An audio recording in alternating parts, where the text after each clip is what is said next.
Friends, ஆடி மாதம்னாலே அம்மன் கூழ் தான். So அந்த அம்மன் கூழ் எப்படி செய்கிறதுன்னு சொல்லிட்டு பார்க்கலாம் வாங்க. ராகி மாவுக்கு ஒரு 1/2 லிட்டர் தண்ணி ஊற்றி லைட்டாக உப்பு போட்டு நல்லா கலக்கி விட்டு, கட்டி இல்லாமல் கலக்கி விட்டு ஒரு ஓரமாக வச்சிடலாம். ஸோ நான் ஓவர் நைட் வந்துட்டு இது புளிக்க விடுறேன். நீங்கள் ஒரு 4-5 மணி நேரமாவது கண்டிப்பாக ராகி மாவு புளிச்சாதான் கூழ் நல்லாயிருக்கும்.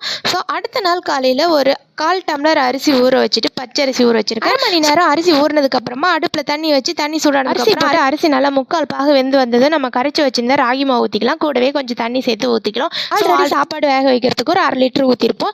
ஸோ இன்னும் உங்களுக்கு கெட்டியாக இருக்குது அப்படின்னா நீங்கள் இன்னும் ஒரு டம்ளர் கூட எக்ஸ்ட்ரா ஊற்றிட்டு நல்லா கிண்டின்னு கிண்டி விடுங்க. ஒரு 1/4 மணி நேரத்தில் கூழ் வந்து ரெடி ஆயிரும். ஸோ அதை மூடி போட்டு ஒரு 2 மணி நேரம் டிஸ்டர்ப் பண்ணாத விட்டுலாம். அதுக்கப்புறமா எடுத்து நம்ம சாப்பிட்றதுனா டேரெக்டாக இந்த மாதிரி எடுத்து போட்டு தயிர் ஊற்றி உப்பு வெங்காயம் எல்லாம் போட்டு அப்படியே சாமிக்கு படைக்காமல் சாப்பிட்லாம். சாமிக்கு படிச்சுன்னா சாமிக்கு படிச்சுட்டு அதுக்கப்புறம் சாப்பிடுங்க. ஸோ நீங்கள் சாமி கும்பிட்டுட்டிங்களா, ஆடி மாதம் கூழ் ஊற்றிட்டிங்கன்னா மறக்காமல் கமெண்ட் பண்ணுங்கள்.